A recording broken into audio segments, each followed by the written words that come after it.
Could you possibly have a bad opening season worse than that Dreamliner? If you're a pilot or work for an airline crew, I would love to speak with you in the next few minutes, because it seems to me that when you get on an airplane, you don't want it to have what Boeing's spokesperson today called teething problems. That's what they called it, teething problems. So I'm not sure whose teething problems these are. The ground crew, the flight crew, the manufacturing crew. I don't know. But we have somebody joining us who is going to help sort this all out, because this new beautiful, beautiful plane that I think it came to the city right along the same time that Boeing came to Chicago. And I think they were working. He'll refresh me on it, because joining me is a gentleman named, I believe it's Dr. Todd Curtis. He is a former Boeing safety engineer. He's the creator of airsafe.com. And he pretty much can tell me the chronology of how it came to be that they had this beautiful new aircraft that they were researching, and the next thing you know, it's smoking on a runway. Although maybe I'm not being fair. Dr. Curtis, welcome to WGN. Hello. Why, good evening to you. Hi, and to you, and thank you for staying up and joining us. I'm appreciative of you being here. You spent years just working on this exact sort of stuff for Boeing, correct? Well, absolutely. During my time at Boeing, I was there from 1991 to about 2000. That was a time that the 777 was going through its engineering development. And in the safety department, one of the things we did was to check off on various changes to the design from previous models, and also to have some feedback on some of the new ideas that went into the 777. Similar process happened with the 787, I'm sure. So go through this. That went by really fast. Could you break that down into a couple of little pieces for me, please? Sure. Well, at safety engineering, we had several responsibilities, one of which was to analyze the problems that happened in the field. And, of course, when I was there at Boeing, there were thousands of Boeing aircraft flying every day. So we had a constant stream of incidents coming in, and occasionally an accident. And when it came to developing new aircraft like the 777, a lot of the engineering that went into it had to pass a very strict process with the FAA, with people at Boeing, and with people in the safety department. So did this plane go through all of that? Oh, absolutely. It went through a very, very thorough vetting process.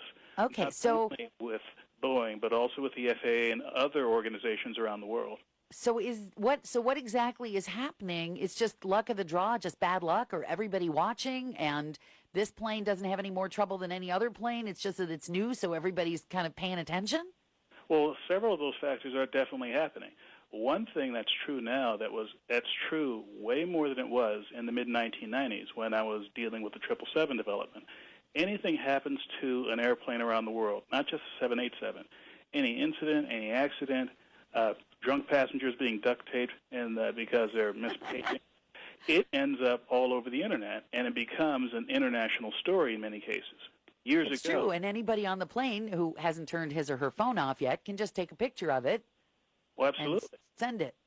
And that's been a great boon to safety, because a lot of small problems that used to maybe take weeks or months to become noticed in the engineering community may be noticed within minutes. So there is a feedback loop that's a lot shorter than it used to be. And this is one of those cases. So we shouldn't worry. We shouldn't panic. We shouldn't worry. Well, we should be concerned, because the big thing that I tell people now is that in the last few days, that first incident in Boston, the one where they had the small fire in what's called the auxiliary power unit, sort of an electrical generator inside the aircraft, the NTSB called together a team they usually call together for very serious events to look at this. Now, I think they're doing this in part because, one, there may be an underlying problem that's not quite clear yet, and they would like to get to the bottom of it. And I think more importantly, looking at the long view here, the 787 is a brand new aircraft that will be a very important part of Boeing for years to come. Boeing, as everyone knows, is very significant when it comes to exporting goods overseas. So This is going to be a moneymaker for America. Well, I mean, I'm glad we're going to make money off it, and that's lovely. But I get nervous. When things start to smoke or leak or, but again, I still, maybe this is just, I think most Americans are like me. We trust, as you point out, the safety process. We trust the inspections. We trust that things have had to pass various quality control tests. We trust it. And so it's surprising that the idea that a plane has teething problems at all. And then when you see the companies that bought the plane going, oh, we're not worried, everything's fine, nothing to even think twice about, it's cool, it's copacetic, then you think to yourself, okay, well, on the one hand, that may very well be true. On the other hand, if I had just bought $60 gajillion worth of airplanes and my customers were all going to be on them, even if you're worried that maybe there is something wrong, are you going to say so? Well, here's a great thing about the aviation community. There are so many people involved who will blow the whistle if they see someone misbehaving. That is, it's one thing to have a technical problem. Those happen. But if there is any hint that someone along the line were hiding this technical problem or papering it over, it has a very good chance of being discovered sooner rather than later. Okay. And everyone involved, even those who aren't making money directly off of the 787, who are involved in the safety process, want to see a good product out there. They want passengers to just be worried about leg room and bad food and not about safety. Just get over ourselves, take a deep breath, although not of the smoking stuff in the cabin. Just take a deep breath and just figure that how long will it be, do you think, before we stop hearing these reports? Well, here's the thing. You will never stop hearing these reports because, like I said before, anything happens anywhere around the world. We'll always hear about it, But worrying about teething problems, I think that'll go away fairly quickly. Just a quick note about these last three that happened. The first one in Boston that happened on Monday, that was a big deal. The next day in Boston, sometimes the media said this was a fuel leak. It wasn't quite the same thing as a fuel leak. Basically, it was too much fuel in the gas tank, and some of it spilled out of an outflow valve.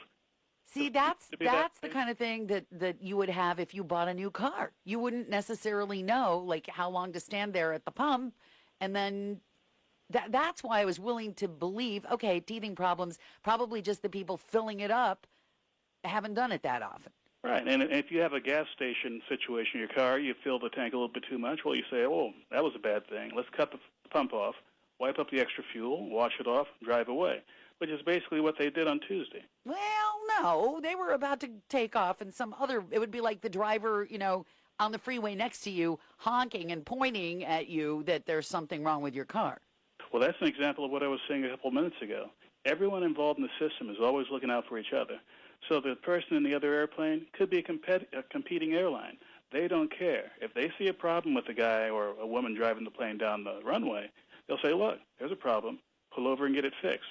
They don't care about who's making and losing money. They don't care about whose reputation is being dragged through the mud. They just want to have a safe system.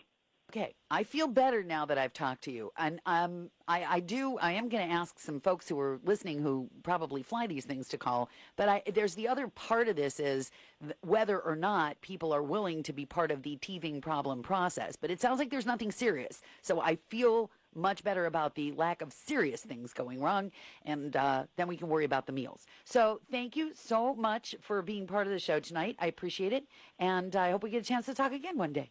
Well, I hope so as well. Glad to be on the service to you. Thank you. 720 WGN.